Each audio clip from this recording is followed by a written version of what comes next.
여러분은 세조에 의해 멸족당하거나 죽어간 사람들을 아십니까? 조선 역사상 가장 가슴 아픈 기록을 밝혀봅니다.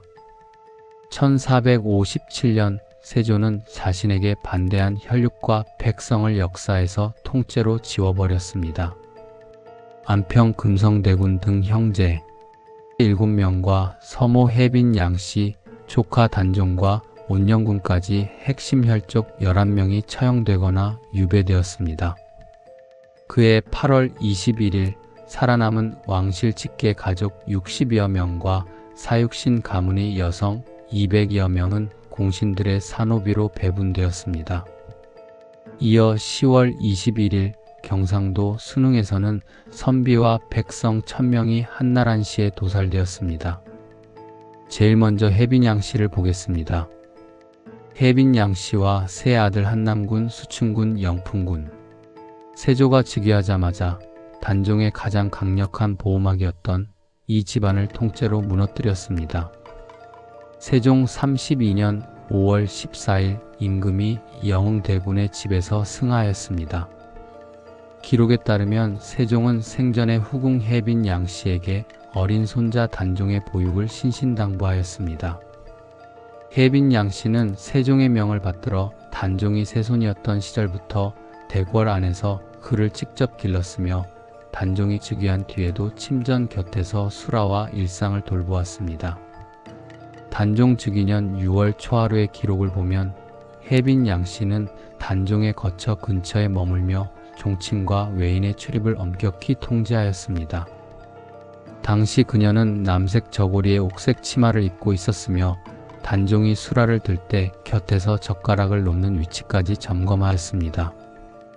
해빈 양 씨는 단종의 어머니인 현덕왕후가 일찍 세상을 떠난 빈자리를 대신하여 세종의 유지를 받드는 유일한 왕실의 어른으로 대궐 안에 존재하였습니다. 세조 1년 윤유월 11일 예조판서 허우 등이 상소하여 해빈 양 씨를 탄핵하였습니다. 기록은 그녀가 단종의 보살핌을 구실로 삼아 국정에 관여하고 종친들 사이의 연락을 도왔다고 적고 있습니다. 같은 날 세조는 해빈 양 씨의 자코를 박탈하고 그녀를 서인으로 강등시켰습니다. 이때 그녀가 거처하던 방의 모든 가구와 집기들이 밖으로 끌어내어졌으며 해빈 양 씨는 청주로 유배되었습니다. 세조실록 1년 9월 11일의 기사를 보면 세조는 해빈 양 씨의 아들인 영풍군 전을 예안으로 유배 보내고 그 가산을 몰수하였습니다. 해빈 양 씨가 청주의 적소로 떠날 때 그녀의 수레 뒤에는 관군 50명이 배치되어 삼엄한 감시가 이루어졌습니다. 기록은 그녀가 입고 있던 비단옷이 베옷으로 바뀌었으며 머리 장식 또한 모두 제거된 상태였다고 묘사합니다. 세조 1년 11월 9일 의금부에서 해빈 양 씨와 금성대군 그리고 영풍군의 죄를 물어 사형에 처할 것을 건의하였습니다. 세조는 이 건의를 받아들여 청주에 위리안치되었던 해빈 양 씨에게 사약을 내리는 대신 교형, 즉 교수형을 집행하도록 명령하였습니다. 유배지의 기록에 의하면 11월 9일 오후 2시경에 금부도사가 청주의 적소에 도착하였습니다. 당시 기온은 급격히 떨어져 땅이 얼어붙어 있었고 해빈 양 씨는 거처하던 집의 뒷마당으로 끌려 나왔습니다. 집행관은 굵은 삼주를 준비하였으며 해빈 양 씨는 세종과의 약속을 지키지 못한 것에 대해 짧은 탄식을 내뱉었을 뿐 별다른 저항을 하지 않았습니다. 그녀의 목에 줄이 걸리고 집행이 완료되었을 때 현장에는 눈발이 날리기 시작하였습니다. 해빈 양 씨의 처형은 단종의 보기를 꾀하던 세력에 대한 첫 번째 대규모 숙청의 결과였습니다. 세조 1년 11월 9일 해빈 양 씨의 처형 직후 가산 정몰이 단행되었습니다. 실록은 그녀의 소유였던 노비 80명을 정난 공신과 좌익 공신들에게 차등 분배하였음을 명시하고 있습니다. 당시 노비 1명의 가치는 면포 100필에 해당하였으며 80명의 인력은 대규모 경작과 가사 노동을 전담할 수 있는 인적 자산이었습니다. 기록에 따르면 계집종과 사내종들의 이름과 나이를 일일이 대조하여 대장에 적어 넣은 뒤 공신 가문에 영구히 귀속시켰습니다. 논밭 500결의 분배 또한 수치로 기록되어 있습니다. 1결은 쌀 300두를 수확할 수 있는 면적을 기준으로 하며 500결은 약 50만 평에 달하는 광활한 규모였습니다. 세조는 경기도와 충청도 일대에 비옥한 평야지대에 위치한 이 토지들을 몰수하여 자신의 즉위를 도운 이대 공신들에게 하사하였습니다.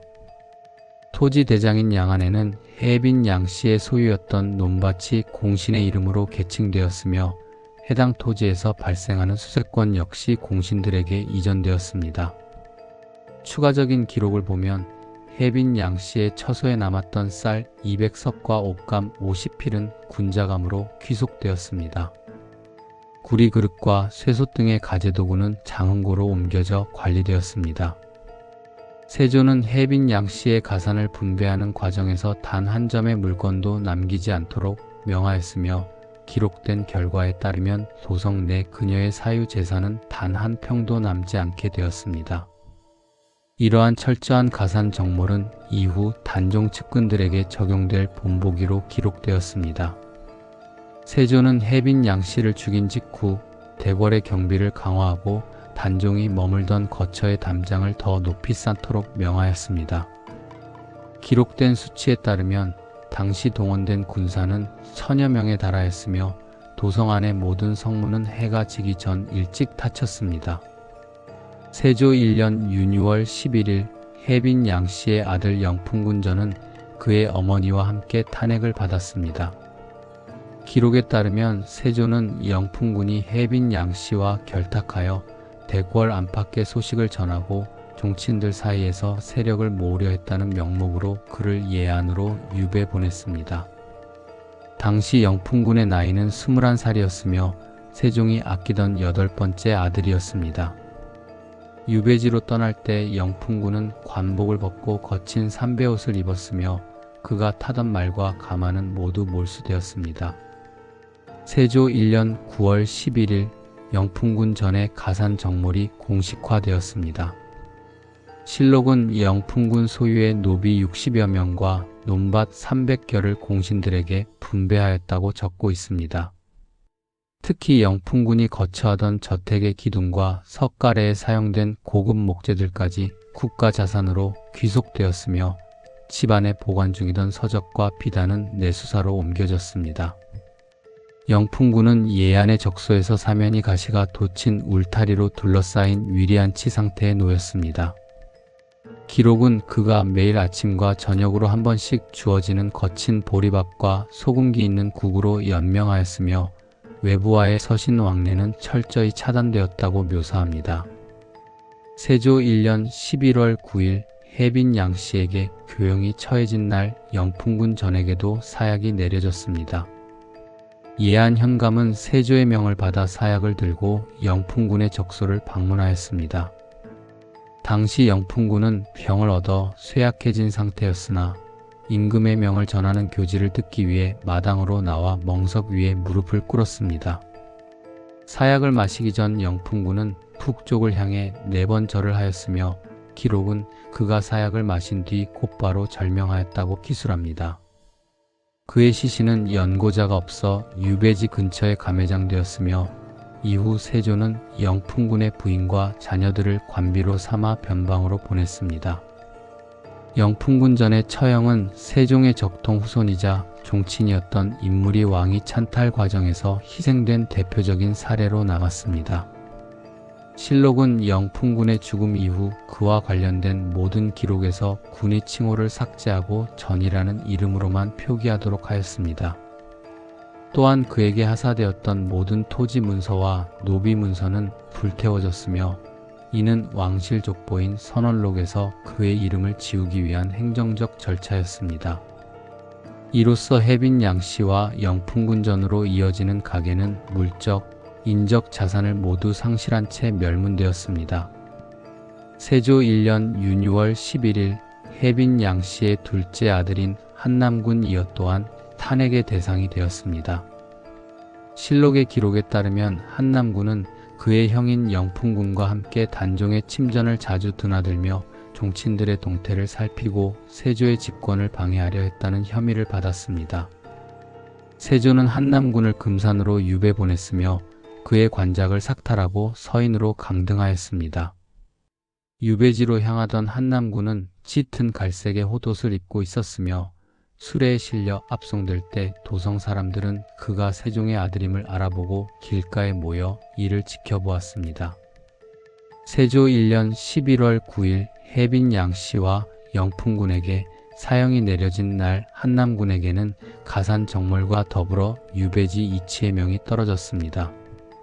기록은 한남군 소유의 노비 50여 명과 경기도 광주 일대의 논밭 250겨를 몰수하여 공신들에게 나누어 주었다고 적고 있습니다. 한남군의 저택에 있던 은그릇과 비단 1000 역시 모두 관청으로 환수되었습니다. 이후 한남군은 함양으로 이배되었으며 그곳에서 가시울타리로 집을 둘러싸고 외부인의 출입을 금하는 위리안치의 처분을 받았습니다. 함양의 적소는 비좁은 초가였으며 한남군은 그곳에서 직접 땔감을 구하고 볏짚을 엮어 자리를 만드는 등 고초를 겪었습니다. 세조 2년 6월 27일의 기록을 보면 한남군은 유배지에서 병을 얻어 위독한 상태에 빠졌습니다. 당시 함양 현감이 보고한 바에 따르면 한남군은 풍습병으로 인해 다리를 쓰지 못하고 누워 지냈으며 식사를 거의 하지 못하였습니다. 세조는 의료진을 보내는 대신 감시를 더욱 강화하도록 명하였으며 한남군이 거처하는 울타리 밖으로 한 발자국도 나오지 못하게 하였습니다. 한남군은 결국 세조 5년 5월 28일 함양의 유배지에서 33살의 나이로 숨을 거두었습니다. 기록은 그가 죽을 때 곁에 돌보는 이가 아무도 없었으며 시신은 거적에 덮여 인근 산 기슭에 매장되었다고 전합니다. 한남군 이여의 죽음으로 해빈 양씨의 소생인 세 아들 중 2명은 처형되거나 유배지에서 사망하였습니다. 실록은 한남군이 죽은 뒤 그의 부인 권씨와 자녀들을 노비로 삼아 먼 변방으로 보냈음을 기록하고 있습니다. 한남군이 소유했던 마지막 재산인 말 3마리와 수레 역시 군마로 징발되었으며 그의 이름은 왕실의 족보에서 삭제되었습니다. 이는 세종의 후궁이었던 해빈 양씨의 가계가 물적 자산과 인적 혈통 모두에서 완전히 해체되었음을 보여주는 최종적인 기록입니다. 수충군 이연은 형들과 달리 세조 1년의 대대적인 가산 정몰과 숙청에서 물리적인 화를 피할 수 있었습니다.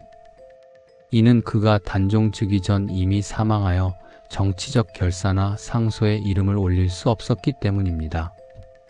수충군이 생전에 거처하던 저택은 도성 안의 기름진 땅에 위치하였으며 세종은 그에게 노비 60명과 경기도 양주 일대의 논밭 200겨를 하사하였습니다. 기록은 그가 평소 성품이 온화하여 종친들과의 다툼이 없었으며 서적을 가까이 하여 세종의 신임을 받았다고 기술하고 있습니다. 그의 장례는 세종의 명에 따라 예조에서 주관하였으며 장지는 경기도 고양의 양지바른 언덕으로 정해졌습니다. 그러나 세조 1년 11월 9일 해빈 양씨와 2형이 영모로 몰려 처단되면서 수충군의 가문 역시 온전치 못하였습니다. 실록의 기록을 보면 세조는 이미 사망한 수충군 이현의 자코를 그대로 유지시키는 대신 그가 남긴 재산 중 일부를 환수하여 공신들의 노비로 배속시켰습니다. 수충군에게는 후사가 없었기에 그의 부인인 수충 군부인 정씨가 가산을 지키고 있었으나 해빈 양씨의 교형 집행 이후 정씨는 대궐 밖으로 쫓겨나 사가로 물러나야 했습니다. 당시 수충군의 저택에 있던 말 5마리와 비단 40필은 병조로 귀속되었으며 그가 소유했던 토지 중 일부는 좌익 공신들에게 재분배되었습니다. 수충군 이연은 해빈 양씨의 자식들 중 유일하게 왕실의 예우를 받으며 장례가 치러진 인물입니다. 하지만 그의 사후 가계는 형들의 대역죄에 연루되어 사실상 해체되었습니다. 실록은 수충군의 사당에 제사를 올리는 이가 없어 잡초가 무성해졌음을 짧게 기록하고 있습니다. 이는 세종의 총애를 받던 후궁 해빈 양씨의 세 아들이 각각 처형, 유배사, 요절이라는 서로 다른 형태의 비극으로 종결되었음을 보여주는 마지막 사료적 근거입니다. 수충군의 묘소 주위에는 성물들이 세워졌으나 훗날 관리가 소홀해져 석인상들의 코가 마모되고 봉분이 낮아진 상태로 방치되었습니다. 단종 즉위년인 1453년 10월 11일 수양대군이 주도한 계유정난이 발생하였습니다.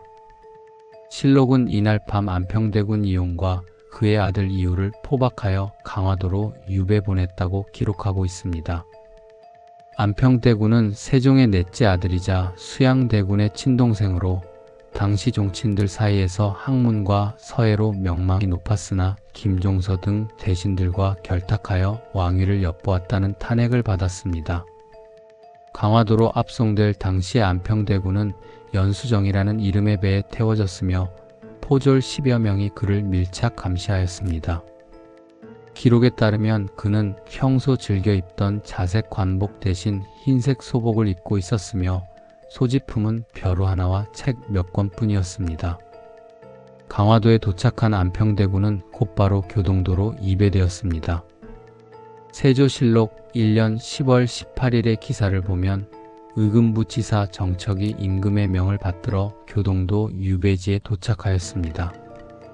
당시 안평대군이 머물던 거처는 가시울타리가 처진 위리안치 상태였으며 방 안에는 거친 멍석 한 장만이 깔려 있었습니다. 정척은 세조의 전교를 낭독하며 안평대군에게 사약을 내렸습니다. 기록은 안평대군이 사발을 받기 전 서쪽을 향해 절을 하였으며 약을 마신 뒤 8걸음을 걷지 못하고 자리에 쓰러져 절명하였다고 묘사합니다. 이는 강화도 유배 이후 불과 8일 만에 집행된 신속한 처형이었습니다. 안평대군의 처형 직후 그의 가산 또한 철저히 정몰되었습니다. 실록은 안평대군 소유의 노비 130명과 경기도 고양, 파주 일대의 논밭 700겨를 몰수하여 정난공신들에게 나누어 주었다고 기록하고 있습니다. 특히 안평대군이 애호하던 서화와 골동품 수백 점은 내수사로 환수되거나 일부 공신들에게 하사되었습니다. 그의 저택인 비해당은 폐쇄되었고 정원에 심겨있던 기이한 꽃과 나무들은 모두 뽑혀나갔습니다. 기록된 수치에 의하면 안평대군의 가산을 분배받은 인원은 한명회, 권람 등 30여 명에 달하였으며 이는 계유정난 이후 공신들의 경제적 기반을 다지는 핵심 자원이 되었습니다. 안평대군 이용의 죽음은 세조가 집권 과정에서 자신의 친형제를 제거한 첫 번째 사례로 남았습니다. 실록은 그의 아들 이유 또한 유배지에서 처형되었으며 부인과 딸들은 관비로 전락하여 변방으로 보내졌음을 명시하고 있습니다. 안평대군이 쓴 글씨와 피석들은 조정의 명에 따라 정으로 쪼아내어 형체를 알아볼 수 없게 만들었으며 이는 그의 흔적을 지우기 위한 정치적 조치였습니다. 기록은 안평대군이 죽은 뒤 도성 안의 문객들이 보복이 두려워 그가 남긴 글씨를 불태웠다고 전하고 있습니다.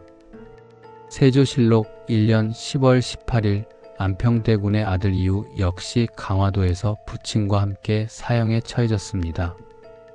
기록에 따르면 이유는 안평대군의 적장자로 계유정난 당일 부친과 함께 포박되어 강화도로 압송되었습니다. 당시 이유는 의관을 정제하지 못한 채 거친 포승줄의 묵겨배에 올랐으며 강화도 적소에 안치된 지 8일 만에 근부도사가 가지고 온 사약을 받았습니다.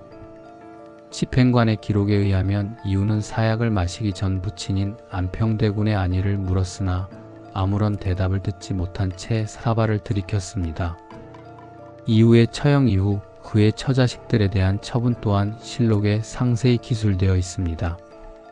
세조는 이후의 부인과 딸들을 정몰하여 관비로 삼고 이들을 함길도와 평안도의 변방 관하로 보냈습니다. 이유가 소유하고 있던 가옥과 소수의 노비들 역시 모두 국가로 귀속되었으며 그의 이름은 왕실 친족 명부에서 삭제되었습니다. 기록은 이유가 평소 학문에 전념하였으며 부친을 도와 서화 수집에 관여하였으나 영모의 자손이라는 명목 아래 가문 전체가 멸문의 화를 입었음을 전하고 있습니다. 사후의 기록을 보면 이후의 가산 중 일부인 전답 50결은 좌익 공신들에게 배분되었습니다. 당시 배분된 토지는 주로 황해도 인근에 위치하였으며 공신들은 이를 통해 사병들을 유지하거나 가문의 자산을 증식하는 데 사용하였습니다. 실록은 이후의 죽음과 가산 몰수가 완료됨으로써 안평대군의 가계가 완전히 단절되었음을 기록하고 있습니다. 이는 세조가 왕권의 안정을 위해 잠재적 위협이 될 수 있는 종친의 직계 비속까지 철저히 제거하였음을 보여주는 사료적 근거입니다. 세조 1년 윤유월 11일 단종의 친누이인 경혜공주의 남편 영양이 정종이 유백일에 올랐습니다. 실록은 정종이 해빈 양씨 및 금성대군과 결탁하여 수양대군의 추대를 방해하고 종친의 세력을 모으려 했다는 탄핵을 받았음을 기록하고 있습니다. 정종은 처음에 강원도 영월로 보내졌으며 이때 그의 관작과 부마로서의 모든 특권이 박탈되었습니다. 당시 정종은 관복 대신 3배로 만든 징령을 입었으며 호송 관군 10명의 감시 아래 도성을 떠났습니다. 기록에 따르면 경혜공주는 도성 밖까지 나와 남편을 배웅하였으나 세조의 명에 따라 두 사람은 작별 인사조차 나누지 못한 채 헤어졌습니다. 세조 2년 6월 사육신의 단종 보기 거사가 실패로 돌아가자 정종의 처벌 수위는 더욱 높아졌습니다. 정종은 영월에서 전라도 광주로 이배되었으며 그곳에서 사방이 가시울타리로 둘러싸인 위리안치 상태에 놓였습니다. 광주 읍성의 기록은 정종이 거처하던 방의 크기가 2칸을 넘지 않았으며 식사는 울타리 밑으로 난 작은 구멍을 통해 전달되었다고 적고 있습니다. 세조 7년 10월 21일 마침내 정종에게 모반 대역죄의 판결이 내려졌습니다. 세조는 정종을 수레에 매달아 사지를 찢는 형벌인 거열형에 처하도록 명하였습니다. 광주 장터에서 집행된 거열형 현장에는 5마리의 소가 동원되었으며 정종은 형 집행 전 왕실의 법도를 어긴 죄인이라는 죄목이 적힌 패를 가슴에 달았습니다. 정종이 처형되던 당시 경혜공주는 만삭의 몸으로 연좌제의 처분을 받았습니다. 세조 7년 10월의 기록은 경혜공주를 가산 정몰과 함께 순천 관아의 여종인 관비로 속하게 하였다고 적고 있습니다. 공주가 거처하던 저택의 노비 60명과 전답 300결은 모두 공신들에게 배분되었으며 그녀가 지니고 있던 폐물과 비단옷 역시 몰수되었습니다. 실록은 경혜공주가 순천으로 압송될 당시 머리를 깎고 비구니의 복색을 하고 있었음을 시사하며 관아의 수령이 그녀에게 노역을 시키려 하자 공주가 자신이 왕의 딸임을 내세워 저항하였다고 묘사합니다. 기록에 따르면 그녀는 집 자리에 앉아 관아에서 주는 거친 밥을 먹으며 출산을 기다려야 했습니다. 세조 9년의 기록은 경혜공주가 낳은 아들 정미수를 세조가 도성으로 불러들여 거두었음을 전하고 있습니다. 정미수는 당시 3살이었으며 세조는 그를 노비 신분에서 해방시켜 궁중에서 기르도록 하였습니다. 그러나 경혜공주는 여전히 정종의 아내라는 이유로 도성 복귀가 허락되지 않았으며 정수사라는 절에서 머물며 남은 생을 보냈습니다. 성종 5년 정월 17일 경혜공주가 30살의 나이로 승하였을 때 실록은 그녀의 삶을 기록하며 부마 정종의 처형과 공주의 노비 전락을 세조 때의 엄격한 기강 확립의 결과로 서술하였습니다. 공주의 유해는 정종의 묘소 인근에 매장되었으나 정종의 시신은 거열형으로 인해 온전하게 수습되지 못한 상태였습니다. 세조 1년 윤유월 11일 금성대군 이유는 해빈 양씨와 결탁하여 대궐의 안위를 흔들려 했다는 탄핵을 받고 상령으로 유배되었습니다. 기록에 따르면 그는 세종의 6째 아들이자 세조의 친동생으로 안평대군 처형 이후 단종을 옹호하는 정친 세력의 중심 인물이었습니다. 세조 2년 6월 사육신의 거사가 실패로 돌아가자 금성대군은 경상도 순흥으로 이배되어 가시울타리에 갇히는 위리안치 처분을 받았습니다. 당시 순흥 적서의 기록은 그가 거처하던 방의 창문을 모두 종이로 발라 외부를 볼 수 없게 하였으며 끼니마다 관군이 울타리 틈으로 밧발을 밀어 넣었다고 전합니다. 세조 3년 6월 순흥부사 이보음과 함께 단종 보기를 꾀하며 경문을 돌리던 금성대군의 계획이 노비의 밀고로 발각되었습니다. 실록은 금성대군이 인근 고을의 수령들과 군사들을 포섭하여 거병하려 했으며 그가 직접 쓴 경문에는 세조를 비판하는 내용이 담겨 있었다고 기록하고 있습니다. 세조는 이 소식을 접하고 즉시 금성대군을 안동부사에게 압송하도록 명하였습니다. 당시 금성대군은 관복이 아닌 거친 베옷을 입고 있었으며 양손은 포승줄에 묶인 채 수레에 실려 이동하였습니다.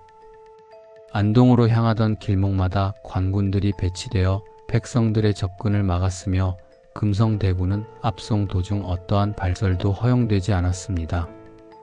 세조 3년 10월 21일 안동부사의 관아 마당에서 금성대군에게 사약이 내려졌습니다.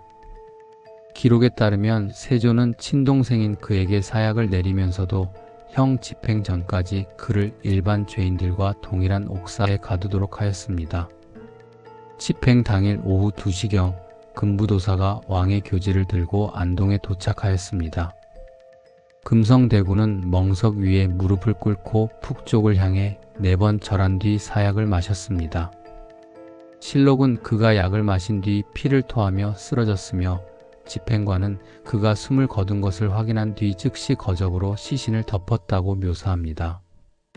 금성대군의 처형과 함께 순흥 고을은 반역의 고향이라 하여 부가 폐지되고 현으로 강등되었습니다. 또한 금성대군 소유의 노비 139명과 경상도 일대의 논밭 700결이 모두 정몰되었습니다. 기록된 수치에 따르면 몰수된 전답의 생산량은 연간 쌀 2,000석에 달하였으며 이는 고스란히 정난공신과 좌익공신들에게 배분되었습니다. 그의 아들 이조년 또한 유배지에서 처형되었으며 부인과 딸들은 관비로 전락하여 함경도의 변방 관하로 보내졌습니다. 금성대군의 죽음은 세종의 적통 종친 중 세조에게 끝까지 저항하던 마지막 핵심 세력이 소멸되었음을 의미하는 사료적 기록으로 남았습니다. 세조실록 3년 10월 21일 금성대군의 아들 이조년 또한 유배지에서 처형되었습니다. 기록에 따르면 이조년은 금성대군의 적장자로 부친이 순흥에서 단종 보기를 꾀할 당시 이미 연좌되어 감시를 받고 있었습니다.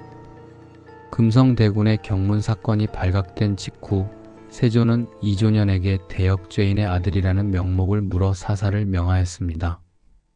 당시 이조년은 관직을 삭탈당한 채 거친 베옷을 입고 있었으며 부친과 떨어져 별도의 적소에 안치되어 있었습니다.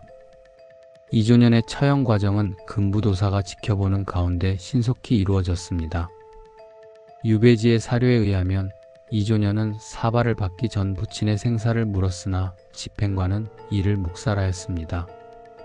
이조년은 사약을 마신 뒤 현장에서 절명하였으며 그의 나이는 기록상 명확히 드러나지 않으나 결혼하여 가정을 이룬 성인이었습니다. 시신은 거적에 덮여 인근 산 기슭에 매장되었으며 무덤을 만들거나 비석을 세우는 행위는 엄격히 금지되었습니다.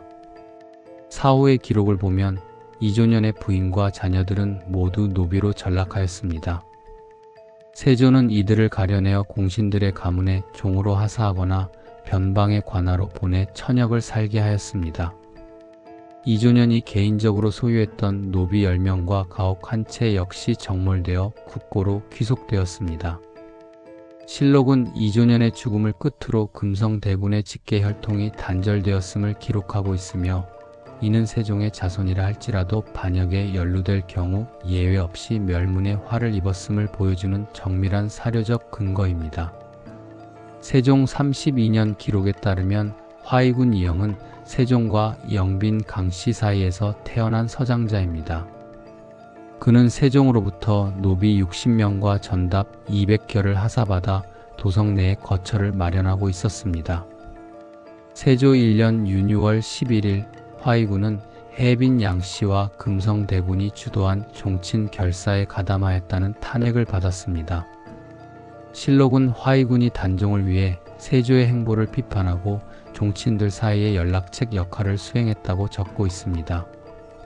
세조는 그의 관작을 박탈하고 서인으로 강등시킨 뒤 경상도 부여로 유배 보냈습니다.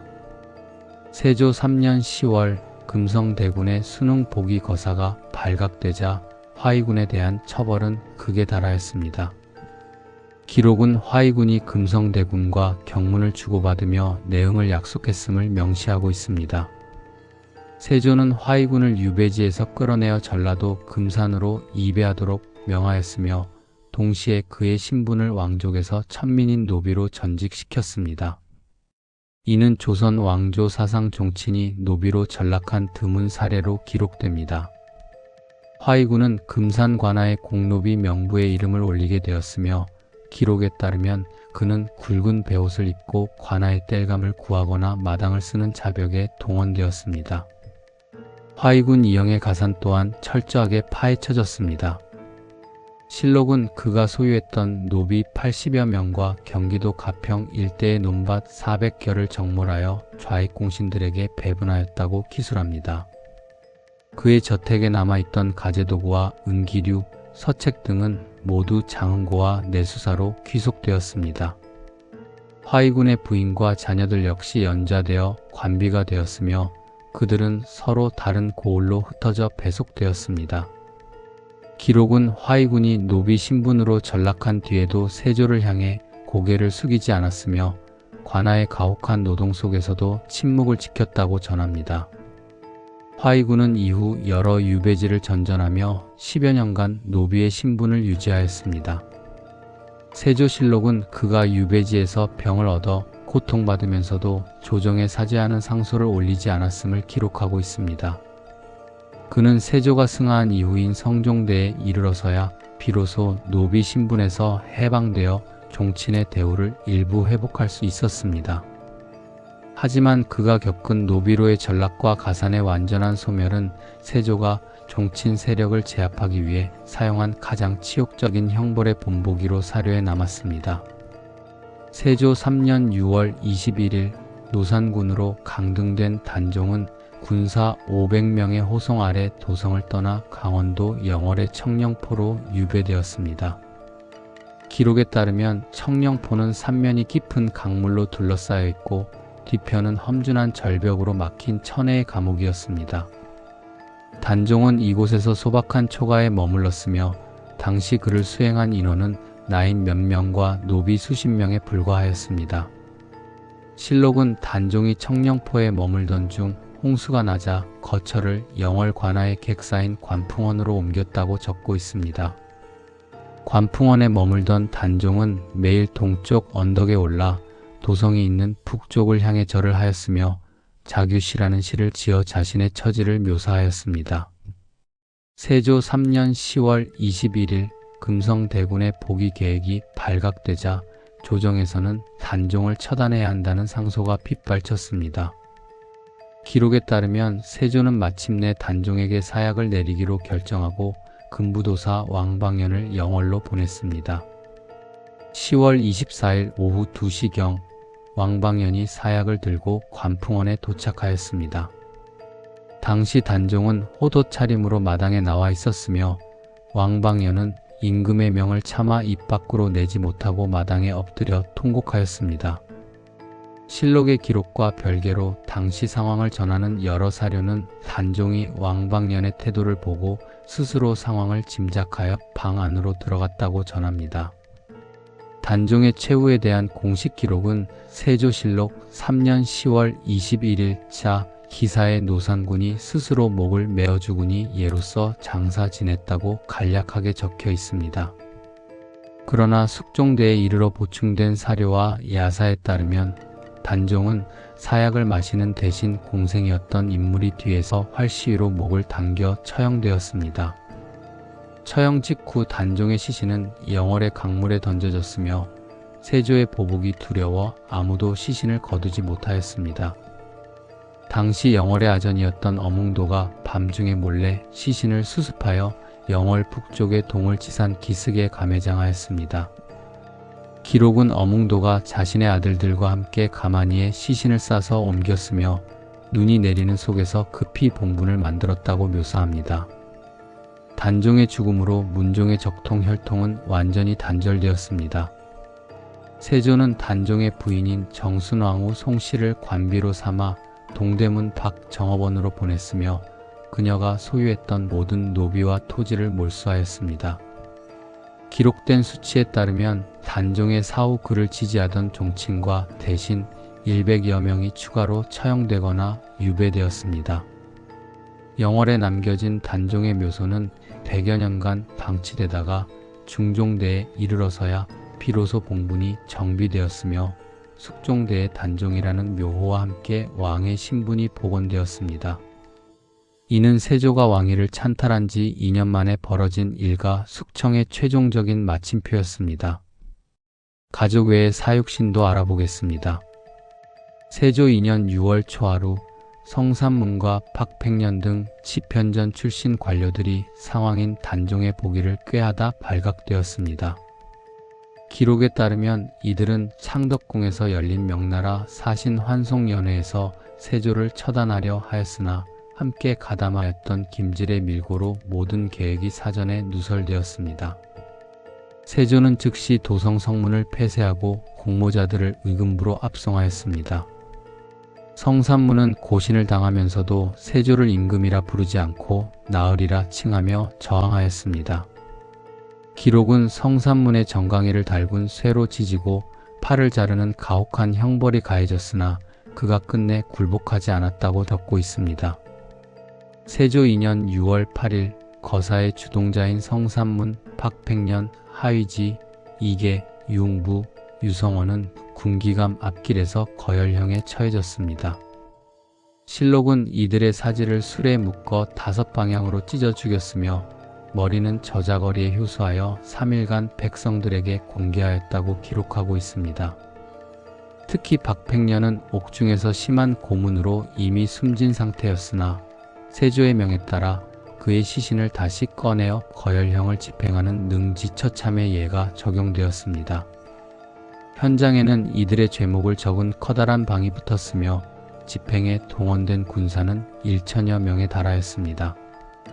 이들의 가족들에게 가해진 연좌제는 조선 왕조 역사상 가장 참혹한 수준으로 기록되었습니다.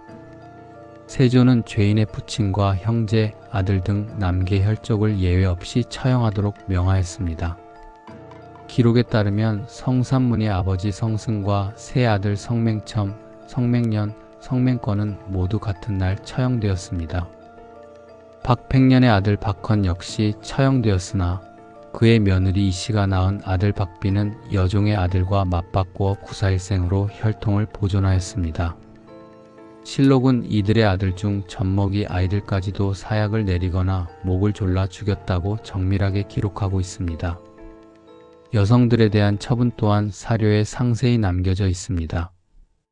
사육신의 아내와 딸, 누이들은 모두 관비로 전락하여 공신들에게 배분되었습니다. 세조 2년 6월 9일의 기록을 보면 성삼문의 아내 차산과 두 딸은 정인지의 노비로 박팽년의 아내와 딸은 권람의 노비로 귀속되었습니다. 하위지의 처와 딸은 한명회의 가문으로 보내졌습니다. 당시 이들은 비단옷을 벗고 거친 베옷으로 갈아입은 채 공신의 저택 뒷방에 수용되었으며 평생을 노비 신분으로 노동에 종사해야 했습니다. 또한 이들이 소유했던 수백 결의 논밭과 수십 명의 산호비는 모두 정몰되어 공신들의 사유 재산이 되었습니다. 사육신 가문의 멸무는 세조의 집권 기반을 공고히 하는 물적, 인적 토대가 되었습니다. 기록된 수치에 따르면 이때 정몰된 노비의 총수는 500명을 상회하였으며 몰수된 전답은 경기도와 충청도 일대에 광범위하게 분포되어 있었습니다. 세조는 이 재산을 활용하여 자신을 지지한 훈구 대신들에게 막대한 경제적 보상을 제공하였습니다. 이후 숙종대에 이르러 사육신의 관작이 복구되고 민절이라는 시호가 내려지기 전까지 이들의 후손은 노비 신분에서 벗어나지 못한 채 변방을 전전하였습니다. 세조 3년 10월 금성대군의 단종 복위 거사가 발각된 직후 경상도 순흥은 초토화되었습니다. 실록의 기록에 따르면 세조는 순흥부사 이보음을 포함하여 거사에 연루된 주동자들과 그들의 직계가족 그리고 동조한 선비들을 대상으로 대대적인 숙청을 단행하였습니다. 당시 순흥부의 인구 중 처형되거나 유배된 인원은 사료상 구체적인 명단이 확인되는 주동자급만 수십 명이며 연좌된 가족과 노비를 포함하면 그 수치는 수백 명에 달합니다. 순흥부사 이보음은 한양으로 압송되는 도중 박투 처분을 받아 처형되었으며 그의 아들 3명은 모두 연좌되어 교수형에 처해졌습니다. 기록은 이보음의 아내와 딸들 또한 관비로 전락하여 변방으로 보내졌음을 명시하고 있습니다. 또한 거사에 가담한 순흥의 선비들과 유생 100여 명은 현장에서 참수되거나 가산 정몰 후 노비로 전락하였습니다. 가족 단위의 숙청 기록을 보면 더욱 참혹합니다. 금성대군의 아들 이조년이 사사된 것과 더불어 그를 따르던 호위 군사 40여 명의 가족들 또한 연쇄적으로 처벌받았습니다. 세조실록의 수치를 종합하면 순흥 지역에서 정몰된 노비의 수는 350여 명이며 이들은 모두 정랑공신과 좌익공신들에게 하사되었습니다. 실록에 기록된 주동자급 선비는 100여 명이지만 조선의 형벌은 잔인했습니다. 거사에 적극적이었던 집안의 남성들에게는 3대를 멸하는 법이 적용되었습니다. 젖비린내 나는 영유아기 자식들까지 예외는 없었습니다. 죄인의 씨를 남기지 말라는 세조의 서슬 펄언 명령 아래 요람 속 아이들의 울음소리는 칼날에 베어 나갔습니다. 이때 처형된 이들의 시신이 순흥의 죽게천에 가차없이 던져졌습니다. 시신에서 쏟아져 나온 피가 얼마나 방대했던지 냇물은 핏빛으로 변해 무려 10리 아래 마을까지 흘러갔습니다. 500년이 지난 지금도 그곳 사람들은 그 마을을 피끝마을이라 부릅니다. 지명에 박제된 이 학살의 증거는 그날의 참상을 그대로 보여줍니다. 세조의 보복은 생명에만 국한되지 않았습니다. 그는 순흥이라는 공간 자체에 형벌을 내렸습니다. 순흥부를 폐지하여 인근 9년의 분할 흡수시켰으며 관아의 모든 집기와 곡식을 몰수한 뒤 건물 일부를 불태워 흔적조차 지우려 했습니다. 당시 정몰된 순흥의 논밭 650결은 공신들의 시급으로 전환되었으며 이로 인해 순흥은 230년간 행정구역상에서 사라진 폐허가 되었습니다. 잔인한 역사지만 우리의 역사입니다. 긴 글 읽어주셔서 감사합니다.